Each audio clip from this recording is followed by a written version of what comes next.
Note, in this review of Dungeons & Dragons Honor Among Thieves, I mispronounced the main character's name, which is actually Edgin, even though when originally recording this video, I mispronounced it as Edgin, because sexual innuendo is funny, I guess. I apologize for my shameful transgression, and hope that you will forgive me, and that the Grimace will have mercy on my soul. I admittedly don't have much experience with Dungeons & Dragons as a tabletop RPG. If anything, my knowledge of this beloved niche gaming experience is fairly lacking. In fact, Dungeons & Dragons is a property that I have minimal knowledge on, aside from the fact that it is a lengthy, fantastical tabletop gaming experience that extends multiple hours and multiple play sessions. See, it's a game where a dungeon master creates a story and obstacles that the other player-created characters must overcome, and these player characters all have their own statistical strengths, weaknesses, and moral alignments that influence their behaviors. And when playing the game, many players often really get into the characters, and from what I understand, the whole thing is a silly, fun time, which is honestly why it has achieved niche popularity amongst geeks and nerds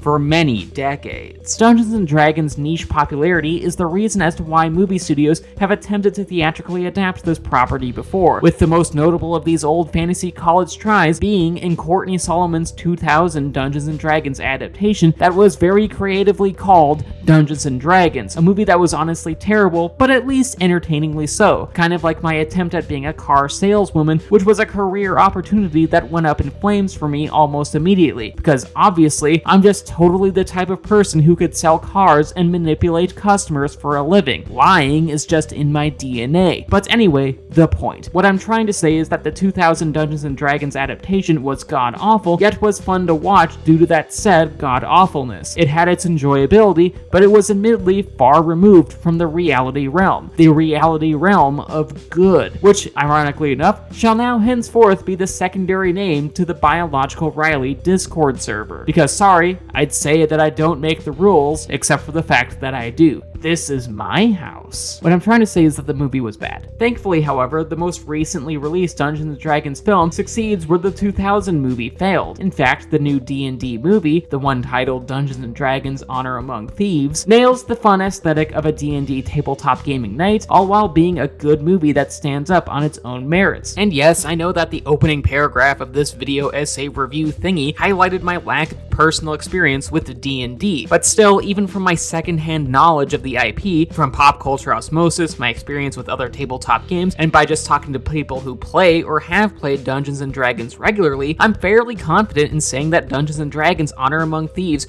really does capture the essence of the game. Directed by John Francis Daly and Jonathan Goldstein, this very good recently released Dungeons & Dragons film embodies the IP's lighthearted roots by being a silly fantasy movie, all while representing the feel of a live-action Dungeons & Dragons campaign, to which the film features large fantastical battle sequences, witty humorous dialogue, and an abundant sense of fun and charm. But most importantly, the film's true strength is in its characters. See, similarly to a Dungeons & Dragons tabletop campaign, the film's party of heroes all have their own strengths and weaknesses. For a few examples, Chris Pine's Edgin, which yes, that's a dirty reference to sexual innuendo, naughty film, is a jaded spy and a bard with a guilt and grief complex that causes him to lose sight of the life that he has in front of him. Michelle Rodriguez's Holga is a barbarian bruiser who is very reserved with her emotions, with the exception of anger, of course. Justice Smith's Simon is a wizard with major self-confidence issues. Sophia Lillis's Doric is a tiefling who mistrusts humans and also has shape-shifting abilities, which is obviously the best superpower. And then there's Reggie Jean Page's Zank, who is an unflappable paladin, a man whose morality is so infuriatingly lawful good that its contrast with the rest of the ragtag crew's gray at best morality is amusing as shit. After all, Edgin and crew aren't concerned about bending their morals in order to achieve their goals, mostly because their quest on the whole has justifiable motives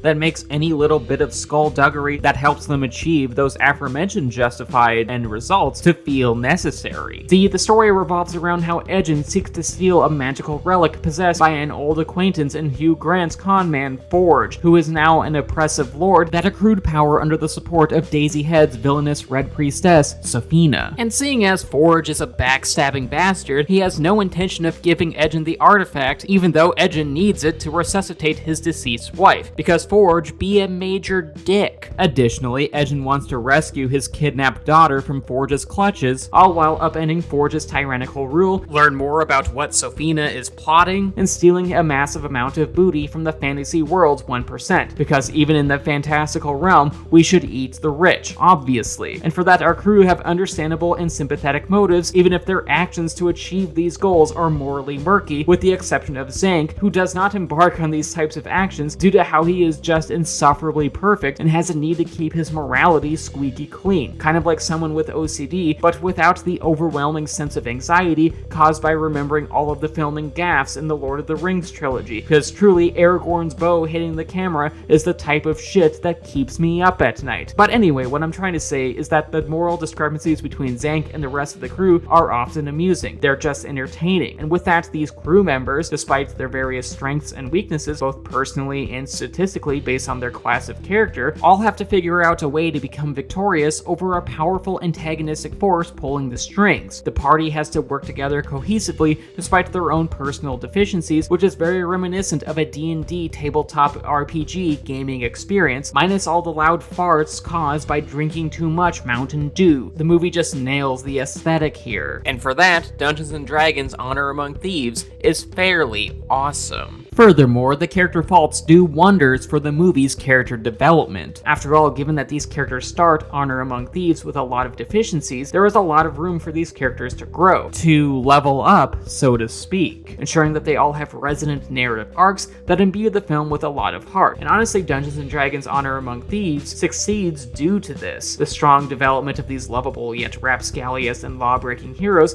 give the audience a reason to become invested in the movie's world, character drama, and fantastical action beats. Sure, the movie has an epic fuckton of fun and is hilarious due to the well-written script and the performances by the actors, which gives the film a sense of style and personality, because Chris Pine is gonna be Chris Pine after all. But the emotional storytelling works wonders here. In fact, when it comes to capturing the audience's attention, the film is the equivalent of a high roll on a D20. That means it's good. And for that, the audience can easily care about these lovable yet roguish characters as they go on transformative journeys that force them to confront their own personal deficiencies with their own strengths. And for that, the audience can easily relate to these characters despite the fantastical situations that these characters find themselves in. Hell, even those who have never played D&D before will probably be entertained by this movie, all alongside more experienced tabletop veterans who by default know more about D&D's world, even despite how those said veterans might criticize little tidbits in the film. For example, I know a D&D player that criticized the fact that Dork the Tiefling wasn't presented as being gay, which was a missed opportunity because according to the friend that I talked to, as well as doing some subsequent research on the subject matter, tieflings are often favored by LGBTQ Dungeons & Dragons players, and my friend kind of noted that Dungeons & Dragons Honor Among Thieves missed an opportunity for representation there, which is a fair critique. But regardless of audience member, whether they have played Dungeons & Dragons or not, Dungeons & Dragons Honor Among Thieves is a good watch. As stated before, it's a fun fantasy movie that has a lot of clever humor, and its characters were made with an abundance of care, and truly any audience member can enjoy it. Different from the game it's based on, Dungeons & Dragons Honor Among Thieves